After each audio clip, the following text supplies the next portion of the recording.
All India All Night Prayer presents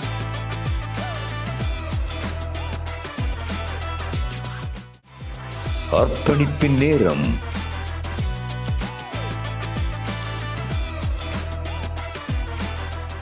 ஆண்டவரும் இரட்சகரும் மீட்பரும் வரப்போகிற மேசியாவாகிய இயேசு கிறிஸ்துவின் இனிதான நாமத்தில் உங்கள் யாவருக்கும் அன்பின் வாழ்த்துக்களை தெரிவித்துக் கொள்கிறோம்.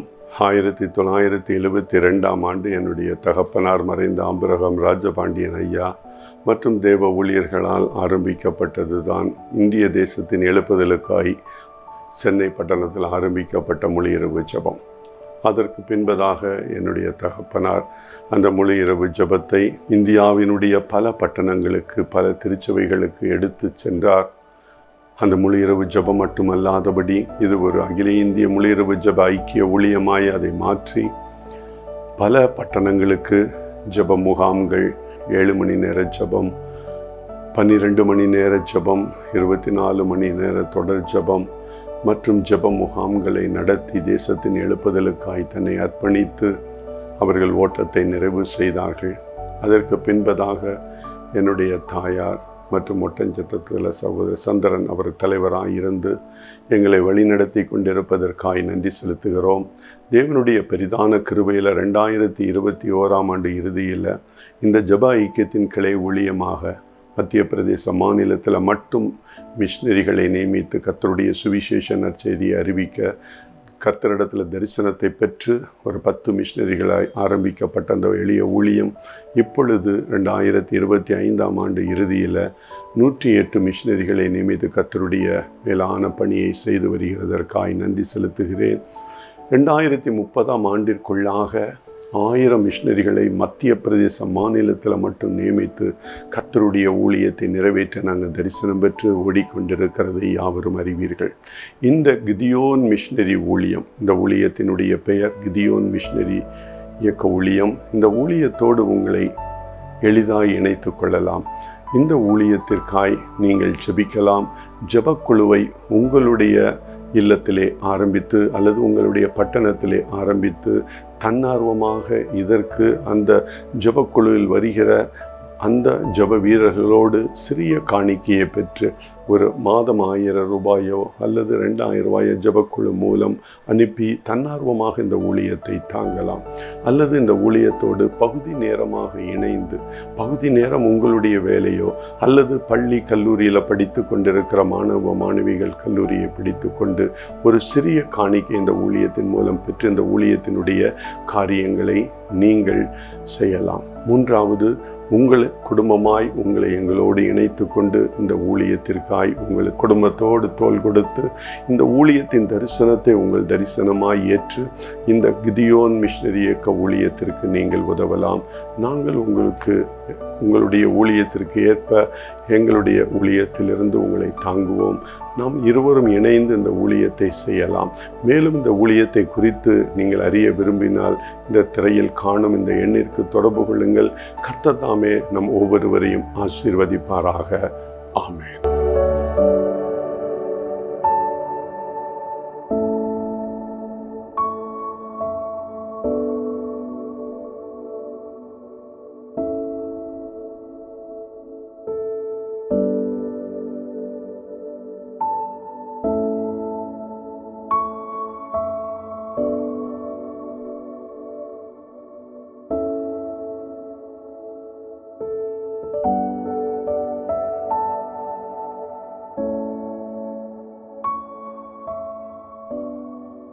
ஆண்டவரும் இரட்சகரும் மீட்பரும் வரப்போகிற மேசியாவாகிய இயேசு கிறிஸ்துவின் இனிதான நாமத்தில் இந்த தொலைக்காட்சியின் வழியாய் கர்த்தருடைய வார்த்தையை கேட்டுக்கொண்டிருக்கிற உங்கள் யாவருக்கும் அகில இந்திய முழு இரவு ஜெப ஐக்கியத்தின் சார்பிலேயும் மத்திய பிரதேச மாநிலத்தில் இந்த ஊழியத்தின் மூலம் நடந்து வருகிற கிதியோன் மிஷினரி இயக்க ஊழியத்தின் சார்பிலே அன்பின் வாழ்த்துக்களை தெரிவித்துக் கொள்கிறேன். கர்த்தர் உங்களை ஆசீர்வதிப்பாராக. உலகம் தராத சமாதானம், உலகம் தராத ஒரு பெரிய மகிழ்வு தேவனாகிய கர்த்தர் உங்களுக்கு கொடுத்து உங்களை ஆசீர்வதிப்பாராக. தேவனாகிய கர்த்தர் இன்று உங்களிடத்தில் பேசுகிற ஒரு வார்த்தை 2 ராஜாக்கள் 4 அதிகாரம் 12 வசனத்திலிருந்து சில வசனங்களை நம்ம பார்க்கும்போது 3 நபர்கள் அதில் வருகிறார்கள். ஒன்று எலிசா தீர்க்கதரிசி, மற்றொன்று எலிசாவினுடைய உதவும் நபர் கேயாசி, அடுத்ததாக பெயர் குறிப்பிடாத ஒரு பணக்கார குடும்பத்தைச் சேர்ந்த ஒரு சகோதரி. ஆனால் அவள் சுனேம் என்ற ஒரு பட்டணத்தை சார்ந்தவள் ஆனதால் எல்லாரும் அவளை சுனேமியாள் என்று அழைக்கிற 3 நபர்களை குறித்து நாம் தியானிக்கப் போகிறோம். எலிசா தன்னுடைய ஊழிய நாட்களிலே இஸ்ரவேலின் பல பட்டணங்களுக்கு சென்று வந்து கொண்டிருந்தார். அதில் ஒரு பட்டணம் இந்த சுனேம் என்ற ஒரு பட்டணம். அப்பொழுது அவர் தங்குவதற்கு அந்த பட்டணத்தில் வசதியான இடங்கள் இல்லை. அப்பொழுது இந்த சுனேம் பட்டணத்தினுடைய ஒரு பணக்கார குடும்பத்தை சார்ந்த ஒரு சகோதரி தன்னுடைய கணவனிடத்தில் போய் சொல்லுகிறாள், யெகோவா தேவன் நமக்கு அழகான வீடை கொடுத்திருக்கிறார், நல்ல வசதிகளை கொடுத்திருக்கிறார், பல குடும்பங்களுக்கு நம்முடைய குடும்பம் ஆசீர்வாதமாய் இருக்கிறது. ஆதலால் இந்த தேவனுடைய மனிதர் நம்ம பட்டணத்தில் தங்கினால் நம்ம பட்டணம் ஆசீர்வதிக்கப்படும் அல்லவா? நம்ம பட்டணத்தை தேவன் அதிகமாய் ஆசீர்வதிப்பாரா அல்லவா என்ற பாரம் அவளுக்குள்ளாக நெருக்கியது. அந்த பாரத்தின் மிகுதியினால் தன்னுடைய கணவருக்கு எல்லாவற்றையும் சொல்லும் பொழுது கணவர் கேட்கிறார், நம்ம என்ன செய்யணும்? ஐயோ, அவர் பட்டணத்தில் வந்தால் தங்குவதற்கு இடம் இல்லை, அதனால் நம்ம வீட்டு மேலே ஒரு நல்ல அறை, நல்ல அழகான ஒரு அறையை கட்டுவோம். அந்த அறையில் அவருக்கு வேண்டிய கட்டில், மேஜை, நாற்காலி, குத்துவிளக்கு அதெல்லாம் வைத்தா அவர் தங்குவார். அவர் தங்குவது நிமித்தம் நம்ம குடும்பம் ஆசீர்வதிக்கப்படும் என்று உள்ளத்தின் வாஞ்சை. அவர் கணவரும் சரி என்று சொல்லிவிடுகிறார். இன்று அநேக குடும்பங்களில் சகோதரிகள் ஊழியத்திற்கு நிறைய செய்ய வேண்டும் என்று ஆசைப்படுவார்கள். கணவரிடத்தில் கேட்கும்போது கணவர் அது அனுமதிப்பதில்லை. நம்ம திருச்சபைக்கு தான் கொடுக்கணும், வேறு ஊழியத்துக்கெல்லாம் கொடுக்கக்கூடாது என்று அவர்கள் உடனே வேண்டாம் என்று சொல்லக்கூடிய ஒரு நிலை. செய்ய வேண்டும் என்ற பாரம் சகோதரிக்கு கொடுப்பது யார்? பரிசுத்த ஆவியானவர். அதை நிறைவேற்றுவதற்கு உடன் வாழ்க்கையை நடத்தி கொண்டிருக்கிற நபர்கள் நிச்சயம் அது சரி என்று சொல்ல அப்படிப்பட்ட இருதயத்தை கர்த்தர் நம் ஒவ்வொருவருக்கும் தரணும். அப்போ அவள் வீடை கட்டுகிறாள், எல்லா காரியத்தையும் ஒழுங்கு பண்ணி. எலிசா தீர்க்கதரிசி நீங்கள் எப்பொழுதெல்லாம் சுனேம் பட்டணத்துக்கு வரும்போது எங்கள் வீட்டில் மேலே உங்களுக்காய் பிரத்யட்சமாய் ஆயத்தம் செய்த அந்த அறை வீட்டில் தங்கணும் என்று சொல்லி அழைப்பு விடுக்கும்போது அவர் எப்பொழுது வந்தாலும் அந்த வீட்டில் தங்குவார். நல்லா உபசரிப்பாங்க இந்த அம்மா. அப்பொழுது அவர் மனதில் ஒரு ஆசை கொண்டு கேயாசிகிட்ட அவளை அழைத்து வா என்று சொல்லி கேயாசிகிட்ட கேட்குறாரு. இவ்வளவு உதவி செய்கிறாங்க, நல்ல சாப்பாடு கொடுக்குறாங்க, நேரத்துக்கு நேரம் தண்ணி கொடுக்குறாங்க, பால் கொடுக்குறாங்க, நம்மளை எவ்வளவு அருமையாய் கவனிக்கிற இந்த ஸ்திரீக்கு, இந்த குடும்பத்திற்கு நான் ராஜாவின் இடத்துல அல்ல ஸ்தானாதிபதிகள் இடத்துல ஏதாவது பேச வேண்டிய காரியம் இருக்கா அப்படின்னு கேட்கும் பொழுது அவள் கர்த்தர் என்னை எல்லா விதத்திலும் ஆசீர்வதித்திருக்கிறார், ஒன்றும் தேவையில்லை அப்படின்னு சொல்லும்போது தேவனுடைய வார்த்தை அந்த தீர்க்கதரிசி மூலமாய் வருகிறது. நான் உனக்கு என்ன செய்ய வேண்டும்? நான் உனக்கு என்ன செய்ய வேண்டும்? அவள் எனக்கு குழந்தை வேணும், எனக்கு இப்படிப்பட்ட காரியங்கள் நடக்க வேண்டும், சுகம் வேண்டும், பிள்ளைகள் துன்மார்க்கமான நிலையிலிருந்து கர்த்தரை ஏற்றுக்கொண்டு ரட்சிப்போடு வாழ வேண்டும், நல்ல என்னுடைய மகனுக்கு நல்ல மகள் வேண்டும், ஒரு நல்ல மருமகள் வேண்டும் அல்லது நல்ல மருமகன் வேண்டும், நல்ல கல்லூரியில் இடம் கிடைக்க வேண்டும், நல்ல விசாலமான இடத்துல வீடு கட்டப்பட வேண்டும், பெரிய வீடு எங்களுக்கு வேண்டும், நல்ல வாகன வசதிகள் வேண்டும் என்று எந்த குடும்ப தேவைகளும் அந்த மகள் சொல்லலை. அவள் செய்ததெல்லாம் தேவனுடைய ஊழியர் என்பதை அறிந்து கொண்டு அவருக்கு ஒரு அறை வீடு. அவர் வந்தால் சூனேம் பட்டணத்துக்கு வந்தால் தங்குவதற்கு, தேவனை ஆராதிப்பதற்கு எல்லா வசதிகளும் செய்து கொடுத்த ஒரு குடும்பம். ஆனால் கர்த்தருடைய இருதயம் அதை பார்த்து அந்த தீர்க்கதரிசி மூலமாக, நான் உங்களுக்கு என்ன செய்யணும், நான் உனக்கு என்ன செய்ய வேண்டும், what shall I do for you dear brother and dear sister, God is knocking your heart, what shall I do. நீ பயங்கரமான துன்பத்தில், துக்கத்தில், வியாதியில், கடன் பாரத்தில், இன்னும் பல தோல்விகளில் நீ இருந்து கொண்டிருக்கிறாயா? உன்னை பார்த்து தேவனாகிய கர்த்தர் சொல்லுகிற ஒரு நல்ல ஒரு நற்செய்தி, நான் உனக்கு என்ன செய்ய வேண்டும். எவ்வளவு அருமையான ஒரு வார்த்தை பாருங்க, நான் உனக்கு என்ன செய்ய வேண்டும். இதே 2 ராஜாக்கள் 4ஆம் அதிகாரம் முதல் ஒரு 4-5 வசனங்கள் வாசிக்கும் போது, தீர்க்கதரிசியினுடைய மனைவி, என்னுடைய கணவன் இறந்து விட்டார், என்னுடைய மகன்களை கடன்காரங்க அடிமையாக்க விரும்புகிறார்கள் சொல்லும்போது, இதே தீர்க்கதரிசி மூலமாய் கர்த்தர் சொன்ன வார்த்தை, நான் உனக்கு என்ன செய்ய வேண்டும். மறுபடி இந்த சூனேம் பட்டணத்தினுடைய சகோதரியை பார்த்து இந்த தீர்க்கதரிசி மூலமாய் கர்த்தர் சொல்லுகிற வார்த்தை, நான் உனக்கு என்ன செய்ய. அந்த மகள் சொல்லுகிறாள், கர்த்தர் எனக்கு நல்ல ஆசீர்வாதத்தை கொடுத்திருக்கிறார், எல்லா நன்மைகளும் கொடுத்திருக்கிறார். ஆனால் கேயாசி சொல்லுகிறார், உதவியார் சொல்லுகிறார், இவர்களுக்கு, இந்த குடும்பத்திற்கு மகன் இல்லை, குழந்தை பாக்கியம் அவர்களுக்கு இல்லை.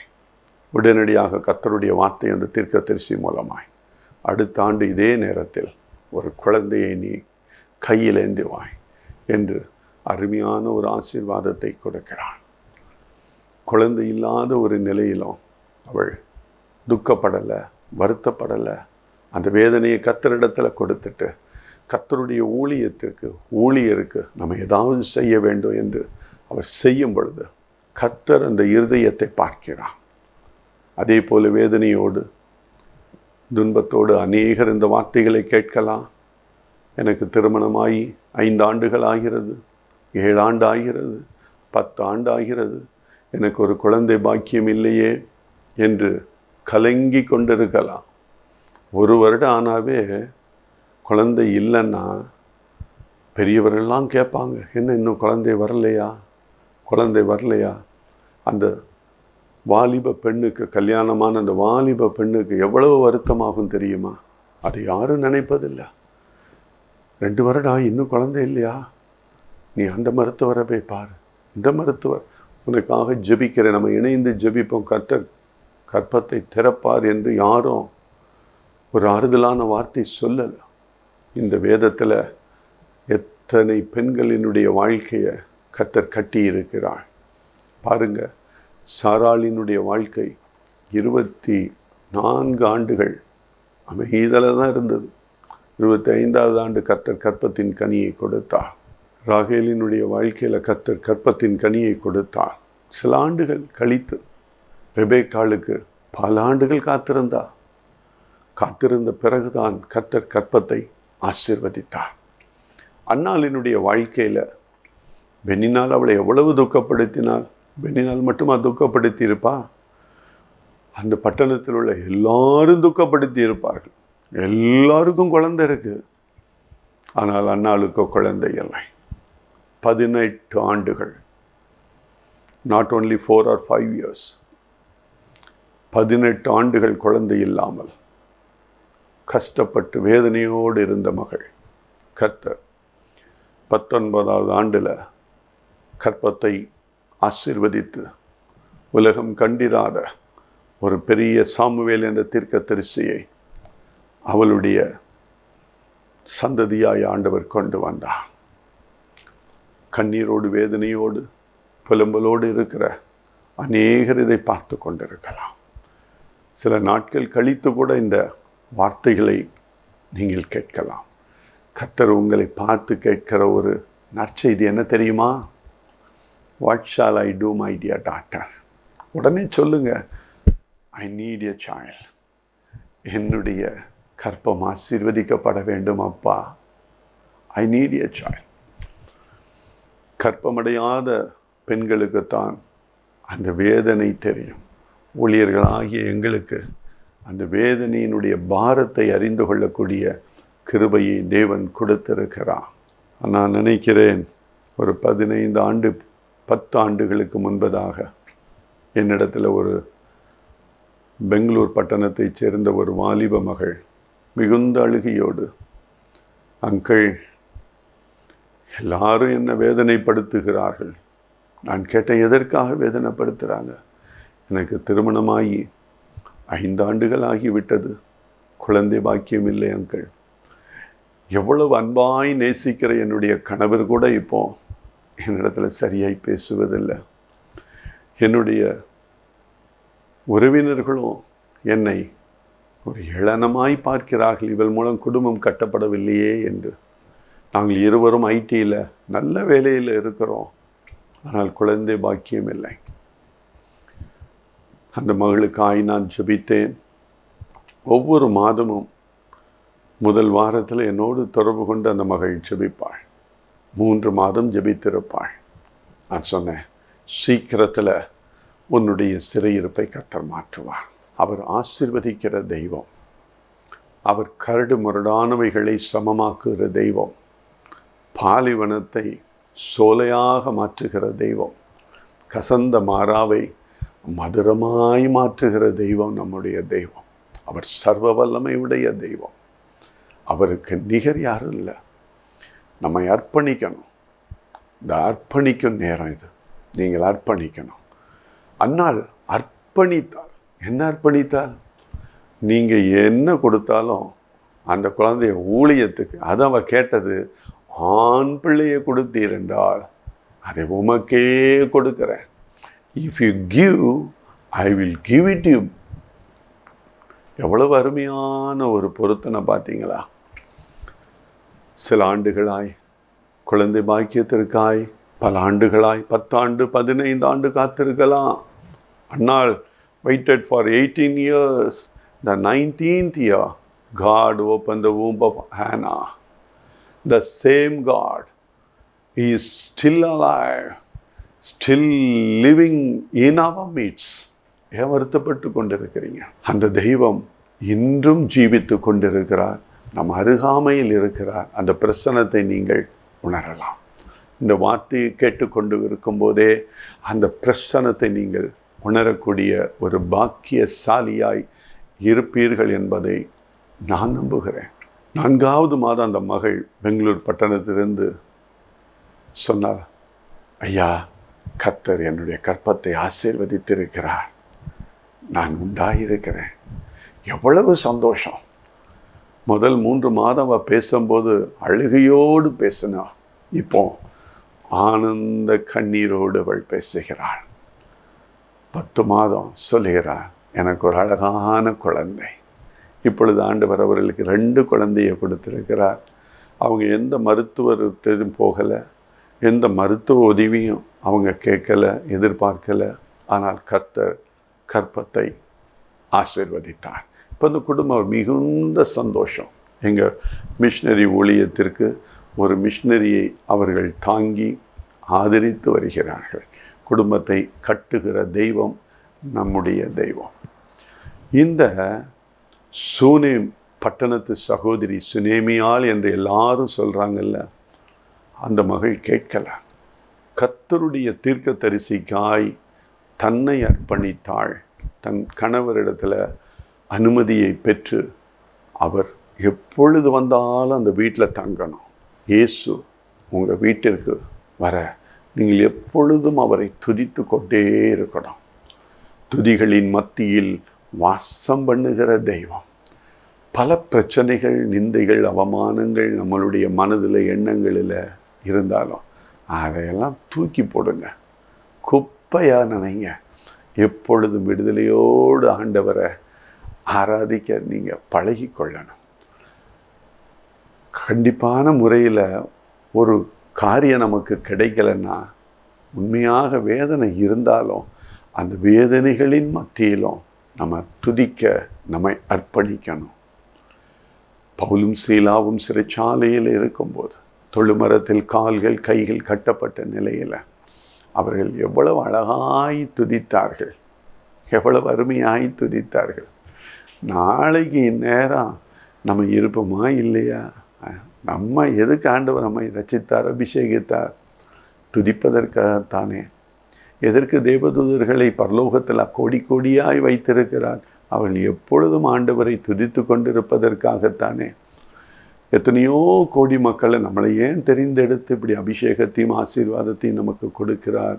துதிப்பதற்காகத்தானே. இன்னொரு சம்பவத்தை சொல்லி உங்களுக்காக நான் ஜெபிக்க ஆசைப்படுகிறேன். எனக்கு மிகுந்த நல்ல நண்பராய் இருக்கக்கூடிய ஒரு மனிதர் திண்டுக்கல் பட்டணத்தில் இருக்கிறார். அவருடைய அக்காவினுடைய மகளுக்கு திருமணம். அந்த திருமணத்தில் நானும் கலந்து கொண்டு ஆசீர்வதித்தேன். 3 ஆண்டுகள் கழித்து அவர் என்னை அழைத்து என்னுடைய அக்காவினுடைய மகளுக்கு ஜெபிக்கணும், என்ன பிரச்சனை என்று கேட்கும்போது 3 ஆண்டுகள் ஆகியும் குழந்தை பாக்கியத்தை கர்த்தர் கொடுக்கலை.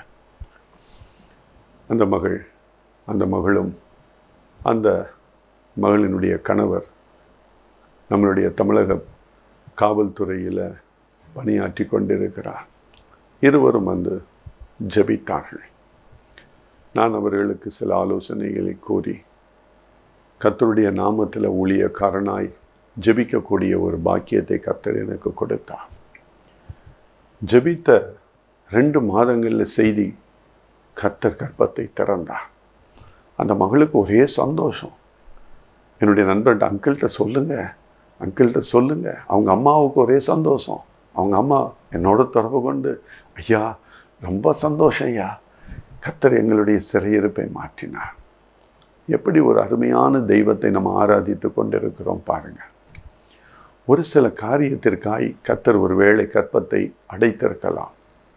ஆனால் நம்முடைய அழுகையின் கூக்குரலை நிச்சயம் கேட்பார். ஆனால் ஒரு அர்ப்பணிப்பை அவர் இந்த குடும்பத்திலிருந்து அவர் எதிர்பார்ப்பார். அந்நாளினுடைய கர்ப்பத்தை திறந்த தெய்வம் உங்களுடைய கர்ப்பத்தை திறக்க வல்லமை உடையவராக இருக்கிறார்.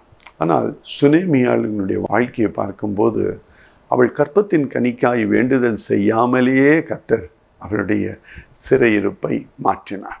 எப்படி? ஊழியத்திற்காய், ஊழியங்களுக்காய் தாராளமாய் கொடுக்கும்போது நிச்சயமாய் கர்த்தர் ஆசீர்வதிக்கிற தெய்வமாய் இருக்கிறார். இந்த திரையில் காண்கிற அந்த தொலைபேசியில் நீங்கள் அழைக்கும்போது நிச்சயமாய் எங்களுடைய இயக்கத்தில் இருக்கக்கூடிய சகோதர சகோதரிகள் ஜெபிப்பார்கள். நாங்களும் இணைந்து, நீங்களும் அதில் இணைந்து ஜெபிக்கும்போது நிச்சயம் கர்த்தர் நம்முடைய சிறையிருப்பை மாற்றுவார். சுனேமியாள் போல, அந்த சூனேம் பட்டணத்து சகோதரியைப் போல கர்த்தருடைய ஊழியத்திற்கு நாம் என்ன செய்யலாம். அதுதான் ஒரு நிரந்தரமான ஒரு நல்ல காரியம். நமக்காக வீடுகளை கட்டலாம், வயல்களை வாங்கலாம், வாகனங்களை வாங்கலாம். இதெல்லாம் நித்தியமானது அல்ல.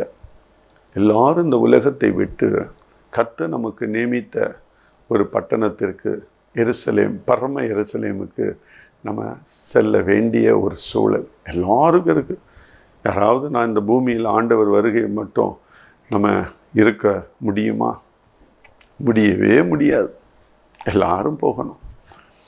ஆனால் நமக்காக நிறைய காரியம் செய்கிறோம்ல. உங்கள் இடத்துல கர்த்தர் வந்து கேட்டா, நான் உனக்கு ஆரோக்கியத்தை கொடுத்துருக்கிறேன், நல்ல பலனை கொடுத்துருக்கேன், நல்ல சத்துவத்தை கொடுத்தேன், நல்ல குடும்பத்தை கொடுத்துருக்கேன், நல்ல பெற்றோரை கொடுத்தேன், உனக்கு நல்ல கல்வி அறிவை கொடுத்தேன், நல்ல கல்வி அறிவினால் ஞானம், நல்ல ஞானம், அதனால் நீ நிறைய கையின் பிரயாசம், நல்லா ஆசீர்வதிக்கப்பட்டு இன்று லட்சக்கணக்கான பணத்தை சம்பாதிக்கக்கூடிய கிருபையை உனக்கு நான் கொடுத்துருக்கிறேன். நீ அதனால் பல கோடி மதிப்புள்ள வீடை நீ கட்டுகிறாய், பல கோடி மதிப்புள்ள வாகனத்தை வாங்குகிற. ஆனால் உன்னுடைய வீட்டில் தீர்க்கதரிசி தங்குவதற்கு ஒரு பெரிய அறை கட்டி அவர்களை போஷிப்பதற்கு உன் மனம் இடம் கொடுக்கிறதா? ஒருவேளை சிறிய வீடாக இருந்தாலும் ஊழியங்களுக்கு நம்ம செய்யணும் அப்படிங்கிற ஒரு மன வாஞ்சை இருக்குதா? வட இந்தியாவில் நம்ம கிதியோன் மிஷனரி ஊழியத்தின் சார்பாக மத்திய பிரதேச மாநிலத்தில் மட்டும் நம்ம செய்து வருகிற ஊழியத்திற்கு உங்களை அர்ப்பணியுங்கள். ஏனென்றால் இயேசு கிறிஸ்து யார் என்று தெரியாத இன்னும் 1 கோடி மக்கள், 8,90,00,000 இருக்கிற மாநிலத்தில் 1 கோடிக்கும் அதிகமான பெரிய மனிதர்களுக்கு, வயோதிக மனிதர்களுக்கு, அல்லது காட்டுப்பகுதியில் உள் இருக்கக்கூடிய மலைவாழ் மக்களுக்கு இன்னும் இயேசு கிறிஸ்து யார் என்று தெரியாத ஒரு நிலை. எவ்வளவு அறிவியல் வளர்ச்சி நம்ம பார்க்குறோம், ஆனால் ஒரு கூட்டம் மக்களுக்கு இன்னும் தெரியலை. அதற்கு நீங்கள் அர்ப்பணியுங்கள். ஆண்டவரே, எனக்கு இந்த சிறையிருப்பை நீங்கள் என்னை மாற்றி கொடுத்தா நிச்சயமாய் நான் இந்த ஊழியத்திற்கு மாதம் நான் உதவி செய்வேன். இப்படிப்பட்ட ஊழியங்களை நான் ஆதரிப்பேன். சுனேமியாளை போல நீங்களும் கர்த்தருடைய ஊழியத்திற்கு விருப்பமாய் வாஞ்சியாய் செய்வீர்களா? கர்த்தர் சுனேமியாளுக்கு நல்ல ஒரு குழந்தை பாக்கியத்தை கொடுத்தது போல உங்களுக்கும் கொடுக்க இப்பொழுது கண்களை மூடி என்னோடு இணைந்து ஜெபிக்கலாமா? அன்பின் பரலோக பிதாவே, இந்த நேரத்தில் என்னோடு இந்த தொலைக்காட்சி வார்த்தைகளை கேட்டு பலர் இந்த நேரத்தில் ஜெபித்து கொண்டிருக்கிறார்கள். அதில் அநேகர் ஜெபிக்கும் போது அப்பா, அவர்களுடைய சிறையிருப்பை அவர்கள் உம்முடைய சமூகத்திற்கு அவர்கள் சொல்லிக்கொண்டு உம்முடைய சமூகத்திற்கு ஆண்டவரை அதை தெரியப்படுத்தி கொண்டிருக்கிறார்கள். இயேசுவே, என்ன காரியமாக இருந்தாலும் சரி, முக்கியமாய் இந்த சுனேம் பட்டணத்தின் சகோதரியினுடைய கற்பத்தை திறந்தாசீர்வதித்த தெய்வம் இன்று கற்பமடைய முடியாதபடி அவர்களுடைய கற்பத்தை தடுக்கிற எல்லா சர்ப்பத்தின் வல்லமைகள், எல்லா சாத்தானுடைய வல்லமைகள் இயேசுவின் நாமத்தில் இந்த சகோதரியை விட்டு வெளியேறும்படியாய் ஜெபிக்கிறேன். ஒரு ஆசீர்வாதம் இறங்கும்படியாய் ஜெபிக்கிறேன். அப்பா, அன்று சாராளின் கற்பத்தை ஆசீர்வதித்த கரம், ரெபேக்காளினுடைய கற்பத்தை ஆசீர்வதித்த கரம், ராகேலினுடைய கற்பத்தை ஆசீர்வதித்த கரம், அன்னாளினுடைய கற்பத்தை ஆசீர்வதித்த கரம் இப்பொழுது இந்த வார்த்தைகளை கேட்டுக்கொண்டிருக்கிற இந்த மகளினுடைய கற்பத்தை நீர் ஆசீர்வதிக்கவே ஆசீர்வதித்து பிள்ளைகளை நீர் இந்த குடும்பத்திற்கு கொடுத்து நீர் ஆசீர்வதிக்கும்படி ஜெபிக்கிறோம். இவர்கள் கற்பம் அடைய முடியாதபடி தடுக்கிற எல்லா வல்லமைகளையும் இயேசுவின் நாமத்தில் நாங்கள் மேற்கொள்கிறோம். இயேசுவினுடைய வல்லமை அவர்கள் உச்சந்தலையிலிருந்து உள்ளங்கால் மட்டும் இறங்கும்படியாய் ஜெபிக்கிறேன். ஒரு தெய்வீக வல்லமை இறங்குவதாக, ஒரு தெய்வீக வல்லமை அவர்களை தொடுவதாக, இயேசுவின் நாமத்தில் அந்த கற்பம் திறக்கப்படுவதாக, இயேசுவின் நாமத்தில் அவர்களுக்கு ஒரு விடுதலை உண்டாவதாக. எத்தனை மக்கள் காது கேட்க ஆண்டவரே அவர்களை மலடி என்று பேசினார்களோ அவர்களுக்கு முன்பாக நீர் ஒரு பந்தியை ஆயத்தப்படுத்தி ஆண்டவரே பிள்ளைகளை நீர் கொடுத்து ஆசீர்வதிக்கும்படியாய் ஜெபிக்கிறோம். அந்நாளை ஆசீர்வதித்த அதே கரம் இப்பொழுது இந்த வார்த்தைகளை கேட்டுக்கொண்டிருக்கிற இந்த குடும்பத்தை நீர் ஆசீர்வதித்துக் கொண்டு இருப்பதற்காய் இன்னும் சில மாதங்களில் அப்பா அவருடைய கற்பம் திறக்கப்பட்டு ஒரு குழந்தை பாக்கியத்தை நீர் கொடுக்க போவதற்காய் நன்றி. இன்னும் அநேக வேண்டுதலோடு உம்முடைய சமூகத்தில் இப்பொழுது ஜெபித்து கொண்டிருக்கிற உம்முடைய பிள்ளைகளுக்கு இயேசுவின் நாமத்தில் அவருடைய வேண்டுதல் கேட்கப்படுவதாக என்று இயேசுவின் நாமத்தில் ஆசீர்வதிக்கிறோம். தொடர்ந்து வழி நடத்தும் ஆசீர்வதியும். இயேசுவின் நாமத்தில் ஜெபிக்கிறோம் நல்ல பிதாவே. Amen. God bless you. Dear children of God, our bank details to send offering as follows. Our account name, All India All Night Prayer Fellowship. Bank name, Indian Overseas Bank. Account number 065101000006743. IFSC code IOBA 4444651. Our GPay and cell phone number 8825809981. Below address for sending prayer request, testimony, subscription, offering, check, DD, monthly magazine. For more details and contact, All Night Prayer Fellowship, number 487, Pavalamalli Street, Gomadhipuram, 6th Main, Madurai 20. Contact WhatsApp number 83004 48022.